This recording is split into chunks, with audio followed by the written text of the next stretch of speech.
Hola, ¿cómo les va? Bienvenidos a un nuevo programa que repasa todo lo que pasó en la semana en DTV, el periodismo en el Congreso. Y vamos a empezar a ver lo que sucedió en la Comisión de Presupuesto y Hacienda, que finalmente pudo emitir dictamen para este proyecto de ley que establece la prohibición de ayuda económica para empresas domiciliadas en guaridas fiscales. Sin duda, hay delitos que llevaron a la necesidad de que la elusión, que son los agujeros de la legislación, esos agujeros que permiten que estas empresas no sean empresas ilegales, porque incluso en algunos momentos se utilizan también como empresas que hacen de soporte en el exterior, o sea, no todas las offshores son empresas ilegales. Y esto lo quiero dejar en claro porque yo tengo una mirada distinta respecto al tema. Por supuesto que estoy absolutamente convencida de que no le tenemos que dar ventaja, y menos en épocas de escasez, a este tipo de empresas. Que tenemos que premiar a aquellos empresarios, a aquellos emprendedores, a aquellas personas que toleran una carga impositiva muy importante en la República Argentina, y no distinguir a aquellos que con estos conocimientos, porque habitualmente son empresas que tienen los mejores estudios jurídicos, los mejores estudios contables. No es la pyme que quizás tenga 50, 100 trabajadores la que se puede dar el lujo de hacer un offshoring. Con lo cual me da la impresión de que en ese contexto, digo, el país no debe, bajo ningún punto de vista, resolverle los problemas a quienes, por su capacidad, los están resolviendo por sí solos. O sea, están buscando los resquicios de la ley y en algunos casos cometiendo delitos de evasión para poder resolver sus problemas. A nosotros nos sobra y tenemos para hacer dulce de leche con aquellos que se sumaron a moratorias, se sumaron a blanqueos, se sumaron a usufructuar los beneficios de algún subsidio empresarial, y resulta ser que mientras tanto estaban colgados de la brocha con alguna que hasta ha tenido problemas internacionales por los delitos que se cometieron. Aquel proyecto estábamos dispuestos a acompañarlo, y así yo lo había expresado cuando me tocó hablar en la sesión, en la idea de que estábamos limitando los beneficios a aquellas empresas que tenían algún tipo de bienes registrados en paraísos fiscales. Pero luego de esa pretendida inclusión que motivó el pase a comisión, y después de leer anoche cuando recibimos este predictamen, la verdad que vemos dos cosas. Por un lado, que ha mejorado notablemente la pluma del proyecto, y por otro lado que ha empeorado el prejuicio ideológico y el sesgo antiempresa. Yo sé que no les gusta cuando decimos esto, pero no lo podemos evitar, presidente. Si hay un ejemplo de proyecto de todo lo que no se debe hacer para atraer inversión, es este proyecto que estamos tratando. Los beneficios fiscales. Acá entramos en un terreno resbaladizo porque estamos hablando de regímenes de promoción fiscal que en el presupuesto se llaman gastos tributarios. Esta es la denominación que se le da y que ustedes mismos en este presupuesto que han presentado también lo siguen llamando así, correctamente, técnicamente.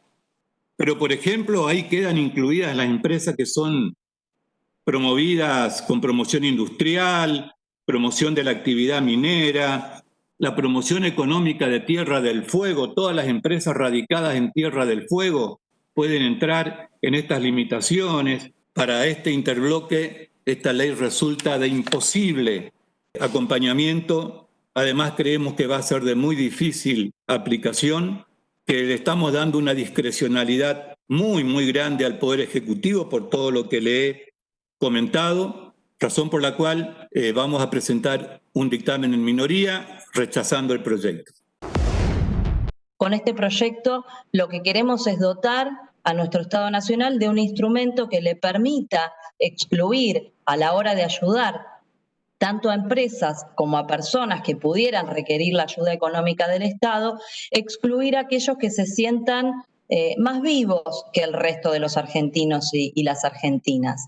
Como lo expresamos en el artículo 1 de este dictamen, estamos consagrando y estableciendo la prohibición y la exclusión de la asistencia económica o financiera en cualquiera de sus modalidades, ya sea que se trate de subsidios, de transferencias, de exenciones impositivas, de beneficios fiscales, de facilidades crediticias o incluso de obligaciones emanadas del sistema de seguridad social. Creemos que quienes no se consideran argentinos a la hora de pagar los impuestos, quienes no aportan lo que les corresponde, no deben tampoco capturar esos recursos públicos que, por el contrario, en el sendero de construir un Estado moderno, inteligente, deben ir destinados a aquellos y aquellas que verdaderamente los necesitan. El daño que generan a nuestras economías y a las perspectivas de desarrollo de los países, y en especial a las economías periféricas como la nuestra, este tipo de prácticas, reclama de nosotros el máximo de los esfuerzos para mejorar y perfeccionar nuestra legislación. Las guaridas, las jurisdicciones offshore, no solo no son un paraíso, como a veces se lo quiere edulcorar, son un verdadero infierno para nuestros pueblos que hoy además están sufriendo y mucho, y son, señor presidente, la cloaca de nuestro sistema económico. Tenemos que comprometernos a trabajar con toda nuestra fuerza para terminar con estas atrofias del sistema. Me siento muy feliz de poder estar presentando este dictamen con el que estamos cuidando el patrimonio público, el interés de nuestro país y, sobre todo, lo más importante, protegiendo los derechos y los intereses de nuestro pueblo. En la Comisión de Agricultura y Ganadería esta semana se siguió trabajando para que en el ámbito del Ministerio de Ciencia y Tecnología se pueda crear una Comisión Nacional de Investigación de Agroquímicos. Este proyecto volvió a asesores. Creo que este proyecto, más allá de la buena intención, lo que está haciendo es superponiendo, en principio, una función con el servicio sanitario que es eminentemente técnico y que es el que opina sobre esta cuestión, que yo, repito, no estoy haciendo una valoración de la intención de los diputados, sino lo que no quisiera, presidente, es restarle atribuciones al SENASA, porque si no vamos a tener, como bien decía, creo que uno de los diputados nuestros preopinantes, algunos que van a recabar información de lo que pasa en el mundo. ¿Quién va a ir? Esto es un observatorio y se va a superponer. El SENASA integra este observatorio. Entonces yo le quiero proponer dos cosas. Primero, que para avanzar con este proyecto, invitemos al presidente del SENASA y pidamos que venga y participe y nos dé su opinión sobre esto, porque, repito, creo que es debilitar la autoridad del SENASA. Segundo, pedir la opinión del Ministerio de Agricultura respecto a un proyecto. La opinión, nosotros somos otro poder y podemos hacer lo que creemos, pero creo que vale la opinión del Ministerio, porque estamos pasando a otra área que opine sobre algo distinto a lo que está, que va a tener repercusiones en el Ministerio de Agricultura. Y tercero, presidente, que también se abra a los proyectos que nosotros presentamos, como le hemos pedido a usted, que se trate proyectos de nuestra autoría. Proponemos, como dije, no solamente recabar y evaluar información científica nacional, sino también internacional sobre la utilización, el impacto y los efectos de los usos de agroquímicos para toda la producción, para la producción agrícola, agroindustrial y agroalimentaria, y también poder generar informes, estadísticas, mapas y demás información de acceso público para poder describir el estado de situación en base a esa información científica.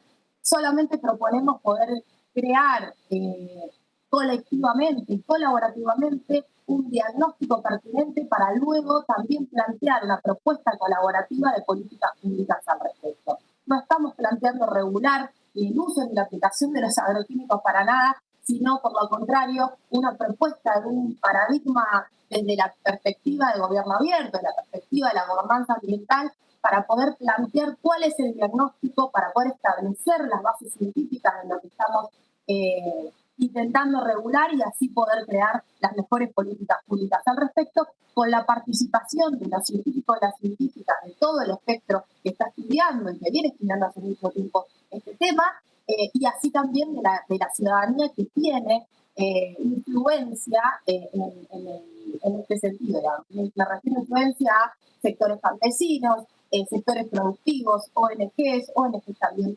de todo nuestro país, y con este sentido federal que obviamente planteamos todas las políticas públicas desde la perspectiva de esta Cámara. El tema de agroquímicos, el tema de la necesidad de utilizar un agroquímico, es como la necesidad de utilizar anestesia en una operación, por poner un ejemplo, donde tiene que estar aplicada por profesionales y en su justa medida. Nosotros, la verdad que celebramos que finalmente no se haya dictaminado y no se haya empleado allí una mayoría, porque entendemos que el tema da para conversar bastante, ¿no? Sobre todo para que no se superponga con organismos que tenemos ya en el Estado y que lo que precisamos en todos lados, en todo caso, es mejorado. Y me refiero a SENASA, que es un organismo realmente descentralizado, autárquico, que funciona bien, que tiene carencias como todo. Me refiero al INTA. Nosotros sentimos orgullo por el INTA, por el INTI, por el CONICET. Así que, digo, por supuesto que hay que tener en cuenta a los consumidores y la salud pública. Ahora, algunos países también utilizan algunas cuestiones como barreras pararancelarias. Así que hay que tener una mirada completa, amplia, teniendo el cuidado del ambiente, teniendo el cuidado de la salud como premisa fundamental, pero después, no comprando todos los eslogans que hay, porque convengamos una cosa: si alguna posibilidad tiene de generar actividad económica en nuestro país, de generar trabajo, generar dólares, a partir de la actividad agropecuaria, fundamentalmente de la agroindustria. Es un proyecto súper interesante. Lo que busca es crear un observatorio en el cual, con un consejo de agroquímicos, en el sentido de que en la Argentina necesitamos estudiar qué es lo que pasa con los agroquímicos. El SENASA tiene una tarea específica, que es la de controlar la calidad de los alimentos, pero no se dedica a investigar los efectos que producen los agroquímicos. Me parece que en ese sentido es diferente. Y en relación a lo de la estructura paralela, no, porque justamente lo que se busca es que los presupuestos que diferentes áreas de gobierno tienen en estos temas se concentren para hacer sinergia. En realidad yo creería que no va a tener un costo presupuestario extraordinario, ni mucho menos, y va a estar en el marco del menguado presupuesto que tenemos para distribuir. No estamos pensando en una estructura paralela, sino que lo que hoy tiene el propio Estado, y pongo entre paréntesis, el SENASA fue una de esas instituciones que fue completamente desarticulada durante los años de Macri. No es tampoco que sea una institución que esté 10 puntos para encarar esta tarea, pero independientemente de esa discusión, lo que buscamos es hacer sinergia para que diversas áreas del gobierno, el Ministerio de Ciencia y Técnica, el Ministerio de Salud, el Ministerio de Ambiente, el Ministerio de Agronomía, es una cosa bastante compleja, incluso va a participar el CONICET. La idea es que se puedan concentrar las investigaciones para que el Estado público cuente con información de calidad, de primera mano, sobre los efectos que tienen los agroquímicos. Hay algunas cosas que hay que mejorar, todavía no está claro, inclusive no está explicitado, por lo menos en el texto que hoy se sometió a consideración, cómo se va a financiar este observatorio sobre la utilización de agroquímicos. Hay funciones que están consagradas en este observatorio que ya las realiza el SENASA, y por ahí cuando uno tiene la responsabilidad de decidir sobre los fondos públicos, los fondos que aporta la gente, hay que tener mucho cuidado de no duplicar gastos para hacer la misma función. Yo entiendo que el sentido que le quiere dar la autora del proyecto en realidad es otro, para poner el foco sobre la cuestión del cuidado del medio ambiente. Todos sabemos que por la inteligencia que tiene el ser humano es en situaciones de marginalidad y de pobreza el principal depredador que hay sobre la superficie del planeta. Entonces, Hay que tener mucho cuidado y encontrar el justo equilibrio con inteligencia entre la utilización de los recursos naturales que les proporcionen bienestar a los habitantes del país y al mismo tiempo preservar el equilibrio del medio ambiente. En la Comisión de Mujeres y Diversidad, a 5 años de la primera marcha Ni Una Menos, se aprobó la declaración de reconocimiento a las mujeres que trabajan en la prevención de la violencia machista. Es un proyecto que surgió de la compañera Lía Caliba. Lía es de Salta, trabaja hace muchos años en la parte territorial de todo lo que tiene que ver, obviamente, con atención a víctimas de violencia de género. Y fue ella quien nos acercó la propuesta. Obviamente la hicimos de manera conjunta, con algunos señalamientos, para poder específicamente hablar de aquellas compañeras y compañeros que trabajan en territorio en situaciones de violencia de género. Si bien es cierto que, la ley Ramona prevé un reconocimiento a las trabajadoras comunitarias, todos considerábamos, veníamos muchas trabajando específicamente el tema, y hay todo un recorrido en las promotoras. En realidad son acompañantes. Eso, ¿quiénes son? Tiene que ver con eso. Actúan como operadoras o como acompañantes. En el caso cuando la víctima necesita alguien que la acompañe a realizar una denuncia, la vecina que la sostenga, la que se acuerde que tiene que tener el celular cargado. Generalmente son referentas barriales que trabajan hace muchos años en situaciones de violencia de género. Las que históricamente velamos por los sectores populares en ese sentido, consideramos que tiene que ser un tipo de reconocimiento que implique un aporte jubilatorio y una obra social. Y cuando llegaron a la edad jubilatoria no se podían jubilar si no era por la famosa y conocida como Ley de Amas de Casa, que permitió jubilaciones excepcionales en personas que habían trabajado toda su vida, pero que no tenían la formalización de un aporte. Muchas de las manzaneras se pudieron jubilar así. En la Comisión de Educación esta semana se siguió trabajando en distintas estrategias para acompañar a los chicos durante la pandemia y en lo que va a ser la etapa de la pospandemia para establecer una estrategia integral de acompañamiento a las trayectorias escolares. Bien, confirmar que chicos y chicas no han aprendido nada me parece un gravísimo error. ¿Qué tipo de conocimientos? Algunos tienen que ver con la vida práctica, con lo cotidiano, con cómo resolver y transitar esta etapa tan compleja.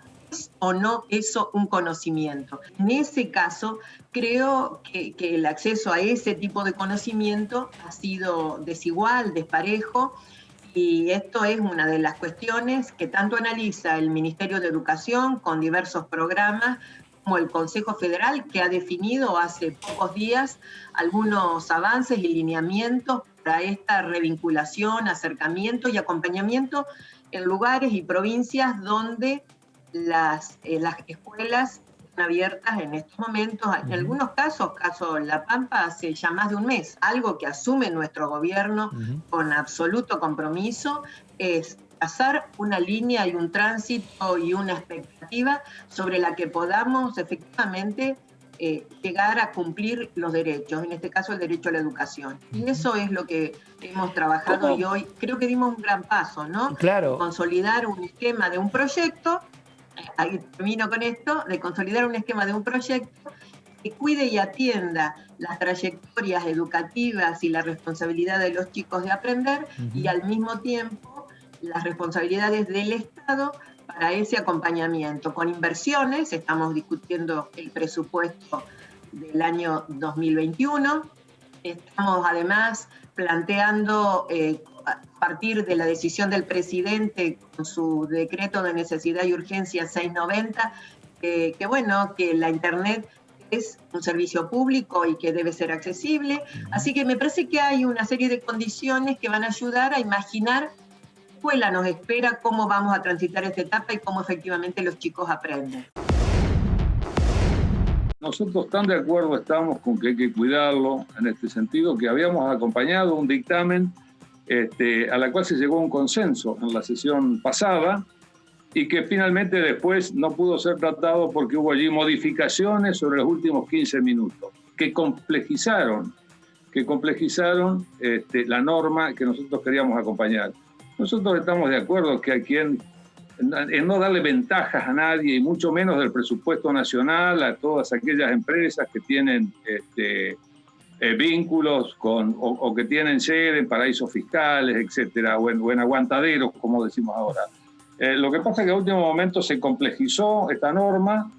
Después, finalmente, ahora antes de firmar dictamen, también creo que se allanaron algunos temas, pero nosotros nos mantuvimos, nuestro dictamen de minoría es haber acompañado el consenso al que llegamos junto con el oficialismo en la sesión anterior. Así que no es que no querramos acompañar, hemos acompañado muchos proyectos del oficialismo, entendemos la circunstancia difícil, pero también queremos ser cuidadosos cuando se empiezan a complejizar demasiado las normas, que no sabemos dónde termina, en definitiva, complicando el funcionamiento de las empresas.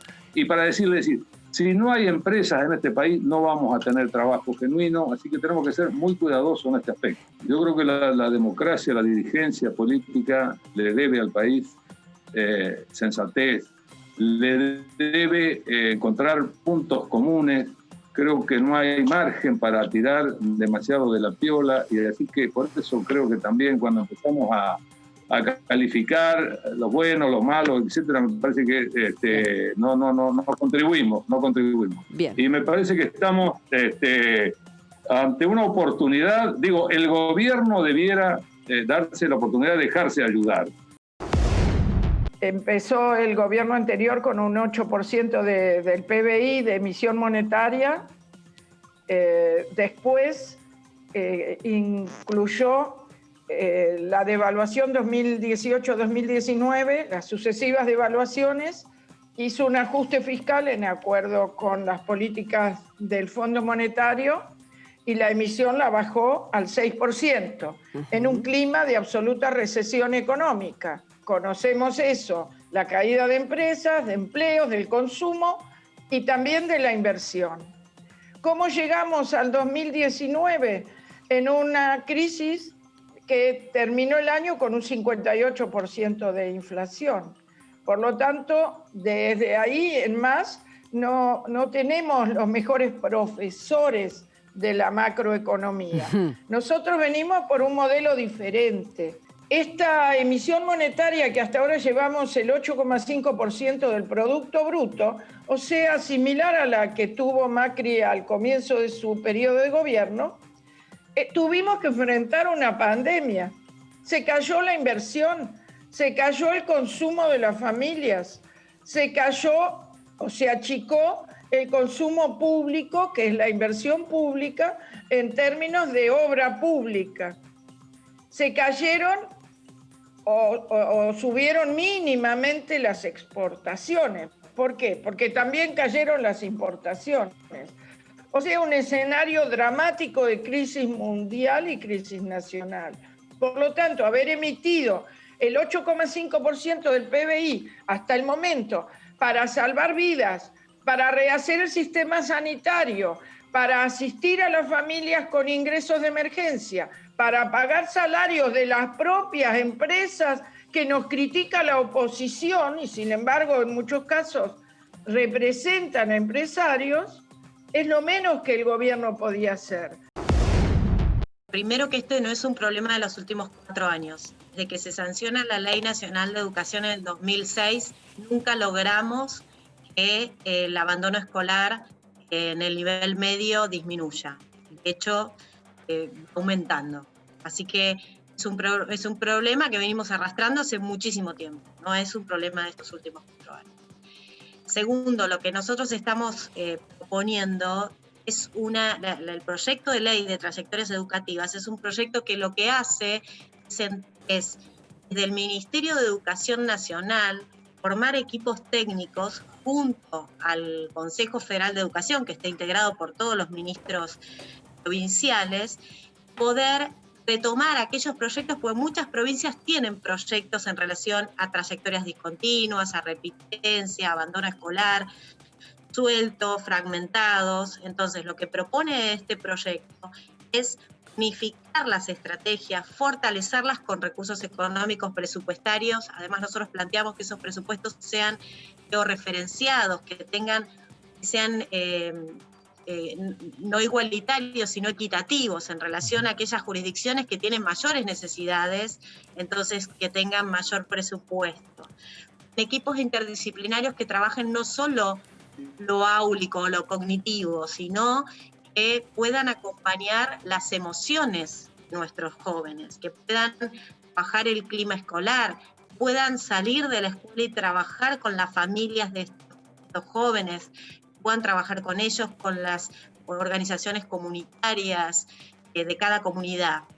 Entonces, es una estrategia integral que une distintos ministerios. Nosotros ponemos la responsabilidad del Ministerio de Educación junto al Ministerio de Desarrollo Social, que también tiene estrategias, pero que nunca se hablan ambos ministerios en esas estrategias, y necesitamos que haya una coordinación entre ambos. Ahora, estamos trabajando en una serie de proyectos que hay en el marco de la Comisión de Educación. Nosotros, obviamente, fundamentalmente desde el bloque del Frente de Todos, sostenemos la necesidad de tratar el proyecto de la diputada Mara Brauer, que plantea justamente un trabajo acerca de cómo recuperar las trayectorias educativas, las trayectorias escolares, y que tienen que ver con lo que ha pasado en lo que va del año con la pandemia y cómo va a ser la vuelta a las escuelas. Digamos, las clases continuaron de la manera que se pudo, con muchísima voluntad de los docentes y las docentes, pero con muchas dificultades, porque sabemos que en el camino muchos alumnos y alumnas no tuvieron posibilidades de conectarse, y estamos hablando de todos los niveles educativos. Los proyectos estamos trabajando, cómo vamos a encarar esas trayectorias escolares, cómo van a estar preparadas las escuelas, pero fundamentalmente cómo va a estar preparado el personal.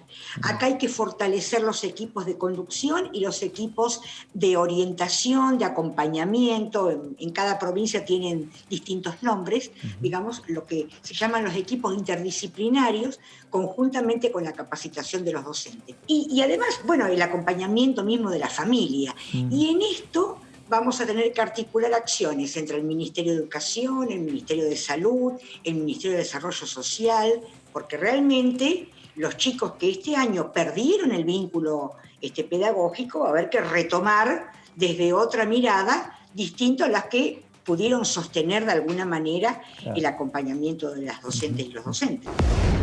Lo primero que hay que decir, y que ayer quedó muy claro en la comisión, en boca de mía y de varias diputadas y diputados, es que los docentes hemos venido trabajando todo este periodo y se ha mantenido un vínculo con los estudiantes. Ahora, como yo planteé en la comisión, todo ha sido sobre la espalda de las familias y de los docentes, que hemos pagado para mantener la conexión vía internet, porque no se han liberado ni la conectividad, ni se han entregado dispositivos, y esto con una situación de desigualdad que viene previamente a la pandemia, por supuesto se ha agudizado. Por eso también varios mantenemos una discrepancia con esta presión para el regreso a clases presenciales, que es para la foto, porque 10 chicos, 12 chicos, 14 chicos juntándose, no es que van a resolver los problemas que se vienen desenvolviendo a lo largo del año. Esa presión prematura, en realidad lo que está haciendo es poniendo en riesgo a los estudiantes y también a los docentes. Por eso no es que los docentes y los sindicatos, por ejemplo, yo estoy en el SUTEBA Matanzas, somos reticentes. Somos realistas con las condiciones de infraestructura que tenemos en las escuelas, somos realistas con la condición de la pandemia y la circulación comunitaria del virus, que sigue siendo de las suyas, y por lo tanto entendemos que todavía no hay condiciones para este regreso, porque entre otras cosas los docentes seríamos los primeros que tenemos ganas de salir de nuestra casa, de sacarnos encima la computadora y los problemas de conectividad. Yo lo sé. Si hubiera condiciones estaríamos corriendo a la escuela. ¿Y qué es lo que pasó esta semana en la Comisión Conjunta de Finanzas y Comercio? Bueno, allí trabajaron con la presencia de representantes tanto de la Cámara de Empresarios como también de bancos. ¿Por qué? Porque se intenta poder avanzar en la obligatoriedad de acreditación inmediata de compras con tarjeta de débito en los comercios, pero también en la baja de comisiones bancarias. Hablamos, por ejemplo, de que Argentina tiene 58 millones de tarjetas de crédito emitidas, ¿sí?, en 20 millones de usuarios, que son personas mayores con poder adquisitivo que maneja tarjeta. O sea, y eso son volúmenes impresionantes en el sistema que giran, que es plata del comerciante sin lugar a duda, y que da unos circuitos tremendos, ¿no? Y que nos decían, por ejemplo, el sector bancario y de las tarjetas, porque coincidían obviamente ellos, de que es imposible el proyecto del diputado Ponce en la práctica que se lo pueda llevar a cabo, es decir, que la transferencia es inmediata.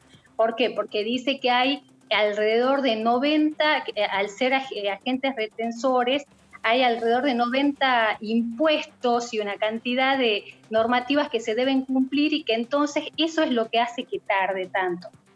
Pero bueno, esa es una excusa porque se simplifican muchas otras cosas, como se simplifica cualquier transferencia que sea inmediata, que de verdad se acredita. Yo les transfiero a ustedes en estos momentos dinero y ustedes miran el celular en su aplicación bancaria y van a tener acreditado el dinero. O sea, hay formas de buscar y no se puede comparar nunca en ese eslabón, en ese ecosistema que nos decían hoy que funciona, en esta maraña financiera. No se puede comparar nunca la capacidad de los pequeños comerciantes, de las micropymes, de las pymes, con los grandes bancos, con el capital internacional, con las grandes tarjetas de crédito y con estos empresarios que son empresarios importantes. No manejan 100.000 pesos por mes como un almacén pequeño, un kiosco, un drugstore. Vamos a tomar todo lo que se dijo desde los dos lugares, ¿no? En lo que es el comerciante y quienes representan instituciones bancarias o tarjetas locales, ¿no? De lugares chicos, entendiendo, por supuesto, desde el primer día que hay como un sobrecosto y que perjudica siempre al consumidor. Pero también hay que escuchar, por supuesto, las distintas posiciones, porque acá la idea es que no caiga ningún puesto de trabajo porque alguna de las empresas pueda cerrar, ¿no? Digo, los temas que se tratan parcialmente terminan sin llegar a una solución que es la que convenga a todo y que sea prácticamente definitiva. Me parece, por eso digo que hay que darle un tratamiento a cada sector y en qué lugar está. No es lo mismo estar en una gran urbe que en un pueblito a donde a lo mejor no tienen una cantidad importante de clientes en la tarjeta, si tienen un costo mayor. Y también hay que ver si lo que uno decide desde acá no termina afectando al usuario de esa tarjeta. Por eso digo, no es un tema tan simple ni tan lineal y creo que lo que no hay que hacer es generalizarlo, ¿no? Digo, la idea es que no se cierre ninguna fuente de trabajo, la idea es que no se perjudique al consumidor y lograr ese equilibrio tampoco es tarea sencilla, ¿no? Hay que tratar de ir a un punto de acuerdo. Creo que es muy importante que podamos avanzar con estos proyectos. Es fundamental ir logrando el consenso necesario. Lógicamente hay un consenso mayoritario por parte de las asociaciones de comercio. Los que no comparten y no van a acompañar sin duda son los que emiten las diferentes tarjetas, porque lógicamente al disminuirse las comisiones son menos recursos que van a disponer. Y lo mismo si se le exige que depositen inmediatamente ese dinero que por 48 horas lo pueden utilizar para cualquier cosa, no lo van a poder utilizar más. De todas maneras, no tengo yo, y creo que la audiencia y ustedes tampoco, la menor duda de que van a seguir ganando, porque somos miles y miles los que utilizamos las tarjetas. Y una vez que se avance en eso, yo creo que sin duda vamos a tener que buscar la manera de que el usuario perciba cuando use su tarjeta de que efectivamente le están cobrando menores comisiones y también seguramente el mismo comerciante cuando vende con tarjeta de débito y ve que cobra inmediatamente, es probable que pueda tener algunos beneficios que llegue al usuario propiamente dicho. Hay que hablar de algunos proyectos que nosotros tenemos presentados, ¿no? Uno tiene que ver con garantizar que las escuelas tengan los recursos que necesitan para la reestructuración o las reformas edilicias. 6 meses cerradas las escuelas, todos sabemos que seguramente necesiten de recursos económicos, y hay muchas escuelas que no tienen las condiciones hoy en su infraestructura para poder abrir si lo pensáramos mañana, ¿no? Yo pienso en algunas escuelas de mi provincia que todavía tienen letrinas, ¿no? Y estamos en Santa Fe, una provincia rica. Entonces, cuando vos pensás que todavía hay escuelas con baños con letrinas en una provincia como Santa Fe, estimo que debe pasar en otro montón de provincias, y que vos tenés que pensar como Estado nacional, y también lo tendrán que pensar las provincias, cómo esa infraestructura edilicia se tiene que ajustar en un momento donde las condiciones de higiene son centrales. Por el otro lado, tenés que hablar de cómo va a ser la trayectoria educativa. A ver, ¿qué vamos a pensar para el próximo año? ¿Cómo vamos a pensar este ciclo que va a ser empalmado, que va a ser 2020-2021? ¿Cómo van a ser esos exámenes, esa forma de evaluación que va a haber? Y por otro lado, algo de lo que yo vengo trabajando, que es educación y discapacidad. En el tema de la discapacidad, tenés el doble de problemas que hoy tenés frente a un chico que no tiene discapacidad. Primero, porque cortar 6 meses de escuela, de integración y de tratamiento, muchas veces a muchos papás los pone en una situación de mucho retraso, de volver muy para atrás en lo que estaban haciendo y en lo que estaban haciendo como acompañamiento de sus hijos. Pero también yo creo, y presenté un proyecto para eso, que la escuela tiene que darte garantías como padre si querés no avanzar en el ciclo lectivo. Me parece que acá también hay que repensarlo, y el Congreso puede dar esta discusión de hecho, que con el acompañamiento del papá y de la mamá y de la escuela no obliguemos a algunos chicos a que pasen de grado, ¿no? Está claro, sí, esto sí. Esta semana fue la 4ª reunión informativa de la Comisión de Ciencia, Tecnología e Innovación Productiva, y allí se está trabajando para poder articular precisamente un sistema científico-tecnológico con el sistema productivo, y además expusieron distintos expertos en la temática. ¿Qué le pedimos como argentinos al desarrollo tecnológico? Le pedimos creación de empleos, desarrollo industrial con mayor valor agregado, obviamente lo que influye en nuestro balance de pagos, otro problema endémico que tenemos, y desarrollo con tecnología autónoma para localizar en el país cadenas productivas. Estamos desarrollando junto con INVAP las famosas cigüeñas, que todos los que vieron una explotación petrolera las conocen, pero con una serie de capacidades que vienen de la experiencia de YPF para decir, bueno, ¿qué le agregamos a estas cigüeñas para que superen las que compramos en el mercado? Y quiero hablar de que en sustitución inteligente de importación, y este es un error común, no se mide con patentes, es decir, la sustitución de importación en general no se mide con patentes. Esa es una medida que no corresponde. Y obviamente, si somos buenos en sustituir inteligentemente importaciones, vamos a poder exportar.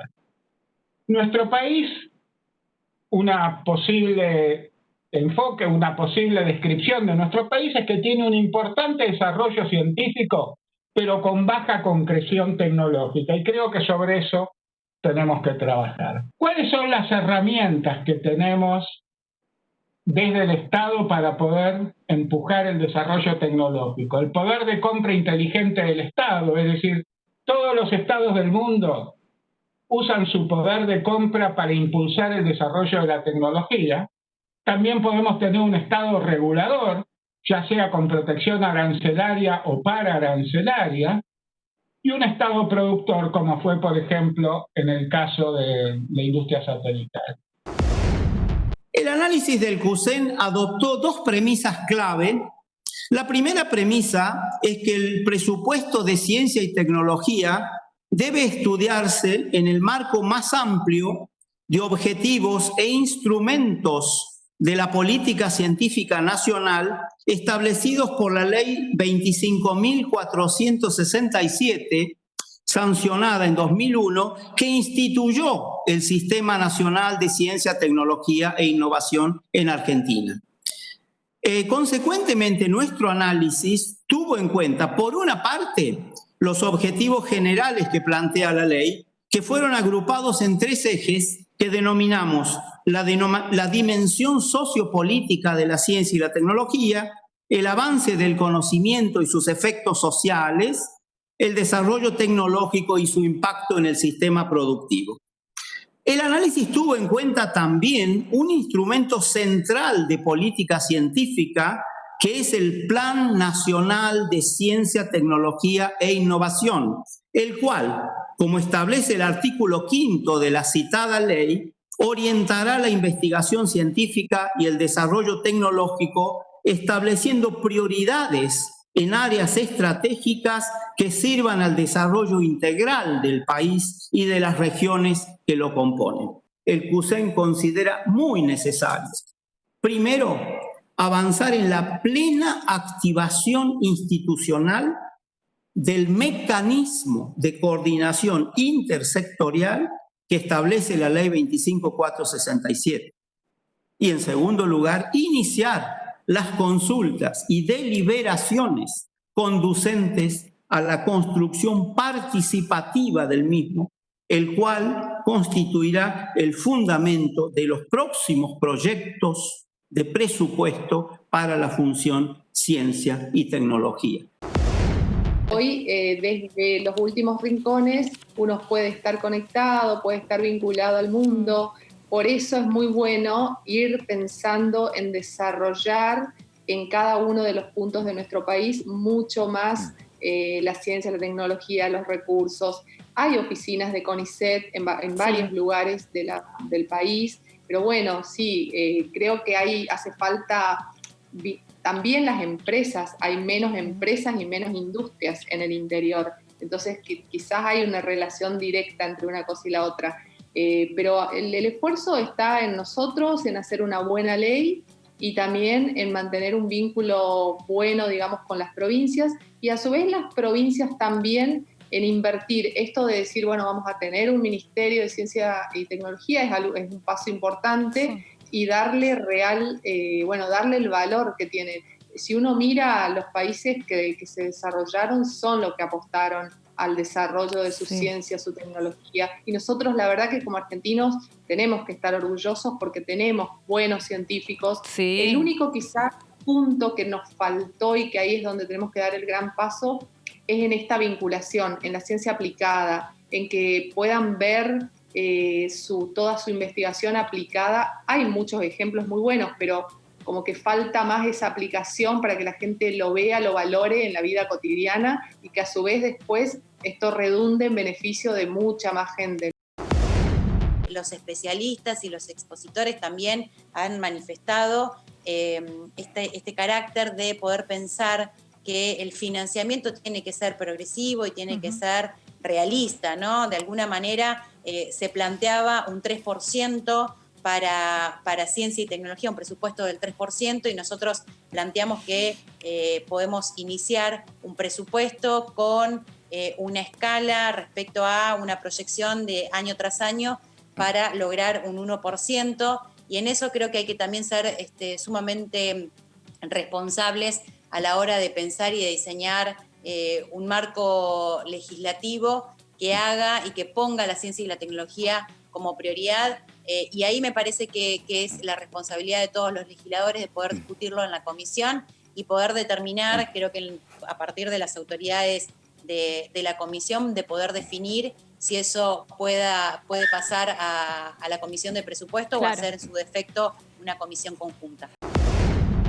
Ustedes ya saben, porque se lo venimos contando, se intenta avanzar en un código que comprenda los derechos del consumidor, donde en la Comisión de Defensa del Consumidor, del Usuario y de la Competencia, y allí por supuesto estuvieron exponiendo distintos representantes de asociaciones de consumidores.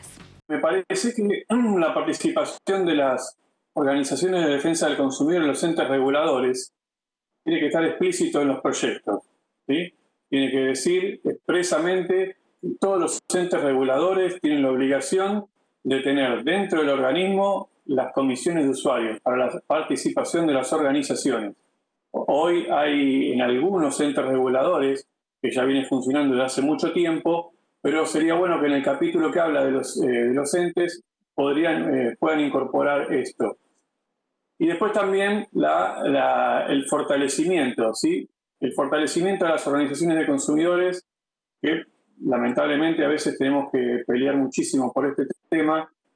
Quisiera también que en los proyectos esto esté, que sea obligación del Estado, porque es el único lugar, donde se pueden recibir los aportes.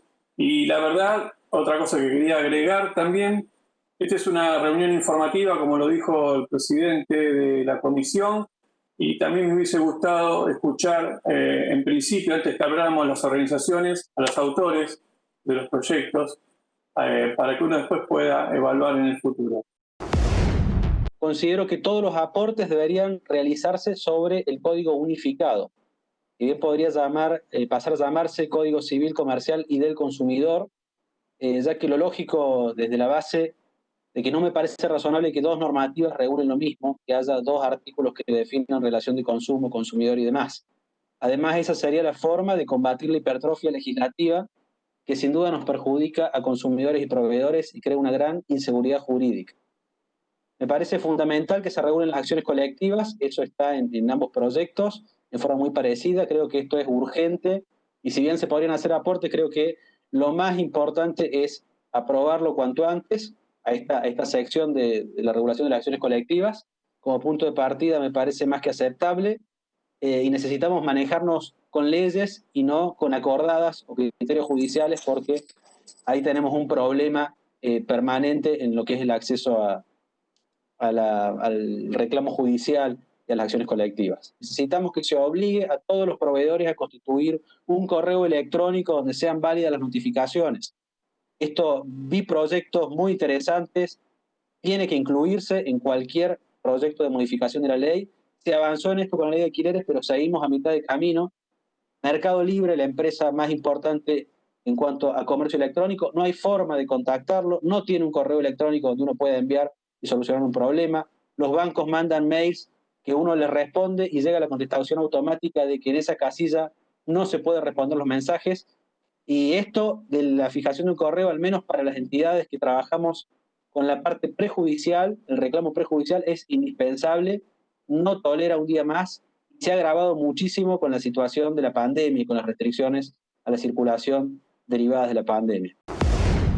Les contamos todo lo que sucedió también en la Comisión de Legislación General. Se trató, por supuesto, de avanzar en distintos proyectos de declaración y algunos de modificaciones sobre, por ejemplo, la actualización de las deudas de dinero. Por otra parte, se trabajó acerca de la soberanía de tierras rurales con la derogación de un DNU ya existente, que es el 820/16.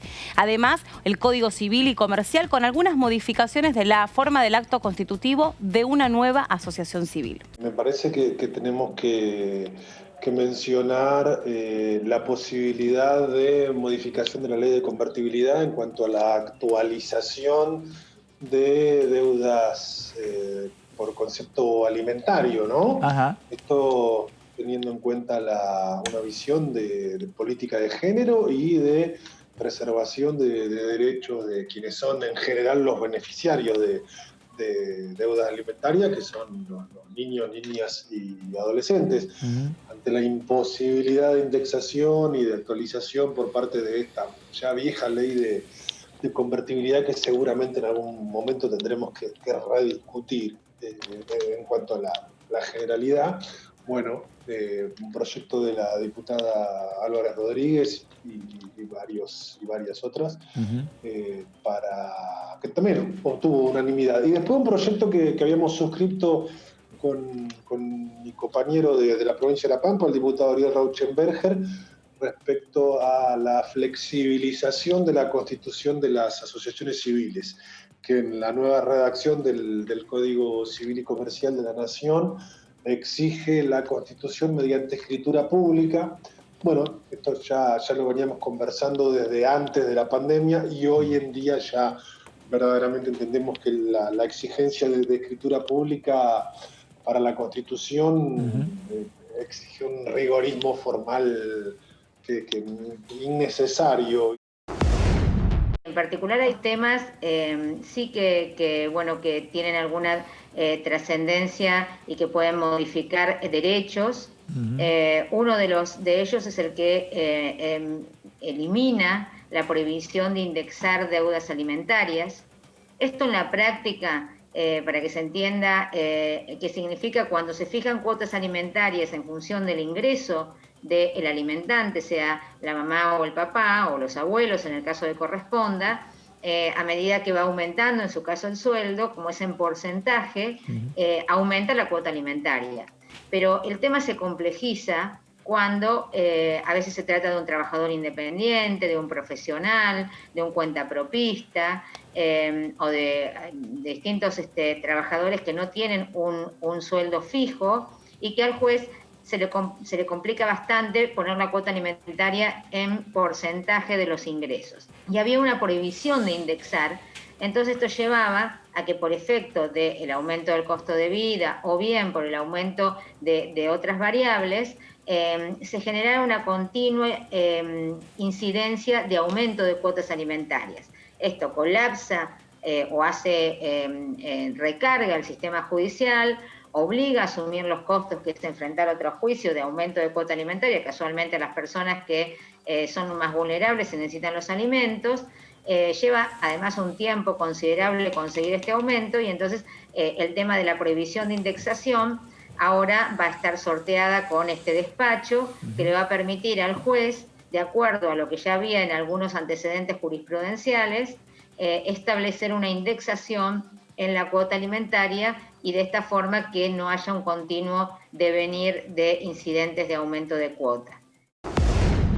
La famosa ley de leyes es el presupuesto 2021 y se está desmenuzando y analizando con la palabra de distintos técnicos y obviamente representantes del Ministerio de Economía, en donde en la Comisión de Presupuesto y Hacienda, que pretende para la semana que viene poder emitir un dictamen. Esta ley no es una ley ni de control ni de sanción. Esta es una ley que lo que trata de buscar es que no le llegue un peso de asistencia directa, de subsidio de tasa, de ATP o de ninguna de todas estas herramientas a alguien que tiene su empresa vinculada a guaridas fiscales o a países de nula o baja tributación. Este es el objetivo. No le cambia en nada, no la perseguimos en nada, no implica la penal tributaria, no tiene vinculaciones con eso. Lo que está planteando es, ¿hay líneas de ayuda y de asistencia estatal a las empresas? Bueno, aquellas que están en estas condiciones no van a recibir esa ayuda. Simplemente eso, es una ley muy cortita, 9 artículos. El artículo central es el artículo 3º de la ley, que es la que define el objeto, que en parte lo leyó Pastori cuando hablaba de las transferencias, de los subsidios, de las cuestiones que dice, lo que sea. El artículo 1 y 2 es lo que fija hacia quién estamos apuntando, el resto son artículos instrumentales. Me parece que todo el lío que están haciendo a partir de esto en algún lugar por el famoso vínculo de muchos sectores económicos cercanos a Juntos por el Cambio de tener justamente empresas ubicadas en guaridas fiscales. Yo planteé, entre otras cosas, el tema de las universidades, planteé el tema de la relación fiscal de nación y provincia, la deuda reestructurada de las provincias con el FGS, planteé también la cuestión previsional, que el presidente de la comisión contestó que bueno, eso va a ser analizado luego que se apruebe la nueva fórmula de movilidad previsional, que también hay recursos que no están contemplados, como por ejemplo, si va a haber una reforma tributaria, como nos han dicho, bueno, ¿cómo va a impactar esa reforma en el cálculo de recursos? Que es lo que solventa luego el gasto. Si se llegara a aprobar el impuesto extraordinario, bueno, ¿cómo va a impactar esa recaudación? En fin, muchas incógnitas que requieren seguramente que si se aprueba el presupuesto en breve, seguramente en muy poco tiempo va a necesitar varios retoques. Aquí se trata de lograr una previsión lo más acotada posible, porque si yo hago un cálculo sobre la base de una inflación del 29, cuando el propio Banco Central me está diciendo, a través del relevamiento de expectativa de mercado, que estiman en un 47 para el año que viene, bueno, es la información del propio Poder Ejecutivo, en este caso del Banco Central, la que está contradiciendo la base sobre la que se hizo el cálculo presupuestario. O decir, bueno, vamos a tener un tipo de cambio a 102 pesos, sobre esa base está hecho el presupuesto. Bueno, yo le puedo decir desde ya que ese presupuesto no va por buen camino, ¿no? Pero bueno, es parte del debate donde obviamente cuando se tocan las variables macro da para que toda la cuestión económica salga a la luz, ¿no? Bueno, gracias por haber estado ahí del otro lado, por habernos acompañado. Ya saben todo lo que pasó en la semana en DTV, el periodismo en el Congreso, y sabemos que contamos con ustedes en la programación en vivo todos los días. Nos reencontramos la semana que viene. Chau.